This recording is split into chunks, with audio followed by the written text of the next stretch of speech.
ও friends, Munmun কিচেনে তোমাদের সবাইকে স্বাগত। তো বাই দা ওয়ে, আমি মুনমুন। আজকে তোমাদের সঙ্গে শেয়ার করব দুর্দান্ত স্বাদের নিরামিষ পটল পোস্ত রেসিপি। নিরামিষের দিনে এই পটল পোস্ত রেসিপিটা একবার হলেও বাড়িতে ট্রাই করে দেখো।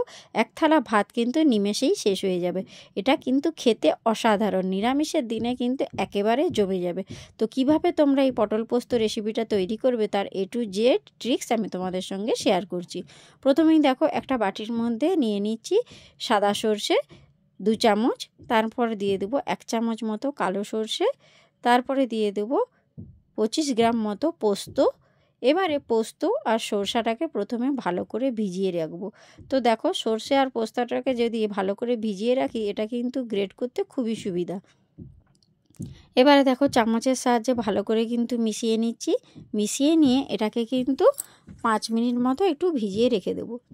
এবারে দেখো, এটা 5 মিনিট ভিজতে ভিজতে আমি এখানে দেখো কিছু পটল নিয়ে নিয়েছি।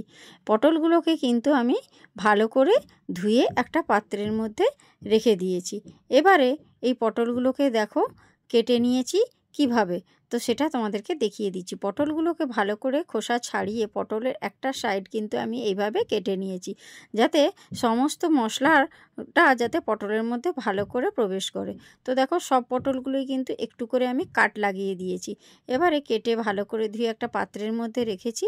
এবারে এটাকে আমি দেখো সামান্য লবণ দেব। তো লবণটা দেওয়ার পর ভালো করে পটলের গায়ে লবণটাকে মাখিয়ে নিতে হবে, তাহলে লবণটা কিন্তু পটলের ভেতরের মধ্যে প্রবেশ করলে খেতে কিন্তু অসাধারণ লাগবে। এইভাবে পটলের গায়ে লবণটাকে ভালো করে মাখিয়ে নিতে হবে। এবারে হাতে সময় নিয়ে কিন্তু এটা করতে হবে। এভাবে ম্যারিনেট করে নুনটা মাখিয়ে 5 মিনিট মতো আমি রেস্টে রেখে দেব। এবারে দেখতেই পাচ্ছ, পটলটা আমার রেস্টে রেখে দেওয়ার পর এখানে যে মশলাটা আমি ভিজোতে দিয়েছিলাম সেটা ভিজে গিয়েছে। একটা মিক্সির মধ্যে দেখো আমি কিন্তু এটাকে পেস্ট করতে দিয়ে দিলাম। সমস্ত পোস্ত সর্ষে পোস্তটা কিন্তু আমি এক মিক্সির মধ্যে নিয়ে নিলাম। এবারে দেখো, এর মধ্যে আমি দিয়ে দেব কাঁচা লঙ্কা আর আদা। আমি এখানে 2টো কাঁচা লঙ্কা নিয়েছি আর সামান্য পরিমাণ আদা নিয়েছি। আর এর মধ্যে দিয়ে দিলাম, যাতে সর্ষেটা তেতো না হয়ে যায়, 1/2 চামচ মতো লবণ। তো লবণ দিয়ে যদি আমি পেস্ট করি তাহলে কিন্তু সর্ষে তেতো লাগবে না। তো দেখো, এখানে যে এটা কত সুন্দর একটা মিহি পেস্ট আমি বানিয়ে নিয়েছি। দেখতেই পাচ্ছ বন্ধুরা কতটা মিহি হয়েছে। এইভাবে দেখো, গ্যাসের উপর আমি একটা কড়াই বসিয়ে দিয়েছি। কড়াইয়ের মধ্যে দিয়ে দিলাম রিফাইন তেল। তো তেলটা কিন্তু বন্ধুরা ভালো করে গরম করে নিতে হবে। দেখো বন্ধুরা, তেলটা কিন্তু গরম করা পর্যন্ত অপেক্ষা করছি। এবারে যে কেটে রাখা পটলগুলো একটা একটা করে আমি ওর মধ্যে দিয়ে দিচ্ছি। ভালো করে কিন্তু পটলগুলোকে ভেজে নিতে হবে। লো টু মিডিয়াম ফ্লেমে রেখে দেখো আমি পটলগুলোকে খুব সুন্দর করে উলট পালট করে ভেজে নিচ্ছি। গ্যাসের ফ্লেমটা কিন্তু লো ফ্লেমে রাখবে। লো টু মিডিয়াম ফ্লেমে রেখে দেখো পটলটাকে আমি ভালো করে ভেজে নিচ্ছি। খুব বেশি কিন্তু পটলগুলো ভাজবে না, হালকা যখন দেখবে পটলের গায়ে সোনালি রং ধরেছে সেই পর্যায়ে কিন্তু পটলগুলোকে নামিয়ে নিতে হবে। কারণ বেশি যদি পটলগুলোকে ভেজে দাও তাহলে পটলগুলোর কালারটা কিন্তু চেঞ্জ হয়ে যাবে, একদম কালো হয়ে যাবে। তো দেখতেই পাচ্ছ বন্ধুরা, পটলগুলো মোটামুটি আমার ভাজা হয়ে এসেছে। এই পর্যায়ে কিন্তু আমি পটলগুলোকে একটা ছান্তার সাহায্যে তুলে একটা পাত্রের মধ্যে রেখে দেবো তেল ঝারিয়ে। দেখো বন্ধুরা, সমস্ত পটলগুলোই কিন্তু আমি তেল ঝারিয়ে এবার একটা পাত্রের মধ্যে তুলে দিচ্ছি। তো সঙ্গে থাকো, দেখতে থাকো। এবার ওই তেলের মধ্যেই কিন্তু আমি দিয়ে দিলাম 1/2 চামচ মতো কালো জিরে। কালো জিরেটা কিন্তু ভালো করে ভেজে নিতে হবে। তার মধ্যে দিয়ে দিলাম 2টো কাঁচা লঙ্কা। তো কালো জিরেটা কিন্তু ভাজা হয়ে গেলে এর মধ্যে কিন্তু একটা আলাদা সেন্ট আসবে।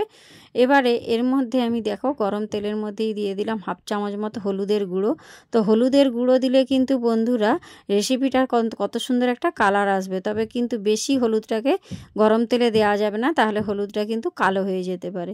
এই পর্যায়ে দেখো এর মধ্যে আমি দিয়ে দিলাম পেস্ট করে রাখা যে মশলাটা, পোস্ত আর সরষার যে পেস্টটা আমি বানিয়ে রেখেছিলাম সেই পেস্টটাকে আমি দিয়ে দিলাম। এবারে খুবই ভালো করে কিন্তু মশলাটা কষিয়ে নিতে হবে। পোস্তটাকে দেখো তেলের মধ্যে আমি ভালো করে কষিয়ে নিচ্ছি। তো সম্পূর্ণ রেসিপিটার সঙ্গে থাকো, দেখতে থাকো, কোথাও কোনো অংশে তোমরা স্কিপ করবে না। তো স্কিপ করলে বন্ধুরা কিন্তু তোমরা কিছুই বুঝতে পারবে না। তো দেখো এইভাবে লো টু মিডিয়াম ফ্লেমে রেখে আমি কিন্তু কষিয়ে নিচ্ছি। এবারে যে বাটিটার মধ্যে আমি পোস্তটা রেখেছিলাম সেই বাটিটা ধুয়ে সামান্য অল্প পরিমাণ আমি জলের মধ্যে অ্যাড করলাম। তো জলটা দেওয়ার পর আবারও কিন্তু আমি নেড়ে চেড়ে নিচ্ছি। দেখতেই পাচ্ছ এখানে পোস্তর কালারটা কিন্তু খুব সুন্দর এসেছে বন্ধুরা, যেহেতু আমি তেলের মধ্যে হলুদটা দিয়েছিলাম। এবারে দেখো লো টু মিডিয়াম ফ্লেমে রেখে কিন্তু আমি পোস্তটা কষিয়ে নিচ্ছি। তো কার কার আমার রেসিপিটা ভালো লেগেছে একটু লাইক কমেন্ট শেয়ার করে দিও। এই রকম নিত্য নতুন রেসিপি পেতে আমার চ্যানেলটা সাবস্ক্রাইব করে আমার চ্যানেলের পাশে থেকো। তো দেখো বন্ধুরা পোস্তটা মোটামুটি আমার কষানো হয়ে গিয়েছে। তো এর মধ্যে থেকে দেখো তেল ছেড়ে বেরিয়ে এসেছে। এই পর্যায়ে যে ভেজে রাখা পটলগুলো ছিল সেই পটলগুলো কিন্তু আমি এর মধ্যে দিয়ে দিলাম। এবার পটলটা দেওয়ার পর কিন্তু আবারও নেড়ে চেড়ে ভালো করে কষিয়ে নিচ্ছি, যাতে পটলের মধ্যে মশলার মিশ্রণটা প্রবেশ করে এবং খেতে কিন্তু খুবই অসাধারণ লাগবে। যেহেতু আমি পটলের মধ্যিখানে কাট লাগিয়ে রেখেছি, সমস্ত মশলাটাই কিন্তু ওর মধ্যে প্রবেশ করবে এবং পটল পোস্ত রেসিপিটা কিন্তু অসাধারণ খেতে লাগবে। এইভাবে হাতে সময় নিয়ে কিন্তু বাতি কমিয়ে লো টু মিডিয়াম ফ্লেমে রেখে কিন্তু আমি পটলটা কষিয়ে নিচ্ছি। দেখো পটল থেকে কত সুন্দর তেল ছেড়ে বেরিয়ে এসেছে। এই পর্যায়ে জানতে হবে আমার কষানোটা মোটামুটি ভালোই হয়েছে। তো দেখতেই পাচ্ছ বন্ধুরা এই সময় কিন্তু একটু নাড়িয়ে চাড়িয়ে নিতে হবে যাতে তলায় না ধরে যায়। এই পর্যায়ে আমি এর মধ্যে দিয়ে দিলাম 1 বাটি মতো গরম জল, যে জলটা আমি আগে থেকেই গরম করে রেখেছিলাম। তো জলটা দেওয়ার পর আবারও কিন্তু নাড়িয়ে চাড়িয়ে নিচ্ছি। ভালো করে কিন্তু দেখো বন্ধুরা নাড়িয়ে চাড়িয়ে নিতে হবে মশলাটার মধ্যে। এবার পটলগুলোকে কিন্তু 5 মিনিট ফুটিয়ে নিতে হবে। তো দেখতে থাকো, সঙ্গে থাকো। তো দেখতেই পাচ্ছ পটলগুলোর মধ্যে ফুট এসে গিয়েছে। এবারে এর মধ্যে অ্যাড করে দিলাম স্বাদ মতো লবণ। লবণটা দিয়ে একটু নেড়ে চেড়ে নেব আর দিয়ে দিলাম স্বাদ মতো চিনি। তো একটু চিনিটা দিলে কিন্তু স্বাদটা ব্যালেন্স হয় এবং পোস্তটা যেহেতু নিরামিষ সেটা খেতেও কিন্তু ভালো লাগে। তো দেখো বন্ধুরা পোস্তর মধ্যে যদি একটু চিনি পড়ে যায় তাহলে নিরামিষে কিন্তু অসাধারণ খেতে লাগবে। এবারে একটু ঢাকনা দিয়ে আমি কিন্তু পটলটাকে ঢেকে দেব, কারণ পটলের মধ্যে যদি ঢাকনা দিয়ে ঢেকে দিই মিশ্রণটার মধ্যে অসাধারণ একটা স্বাদ আসবে এবং পটলগুলো যে 25% বাকি ছিল সেটাও কিন্তু কমপ্লিট হয়ে যাবে। এবারে দেখো ভালো করে কিন্তু একটু ফুটিয়ে নিচ্ছি। এবারে কিন্তু পটল পোস্তটা আমার একেবারেই রেডি। কত সুন্দর দেখতে হয়েছে, কালারটাও কিন্তু অসম্ভব সুন্দর হয়েছে। এবারে আমি খাওয়ার জন্য গরম গরম পরিবেশন করে নিচ্ছি একটা প্লেটের মধ্যে। তো দেখতে পাচ্ছ বন্ধুরা কতটা সুন্দর দেখতে হয়েছে। তো কার কার আমার রেসিপিটা ভালো লেগেছে একটু লাইক কমেন্ট করে দিও।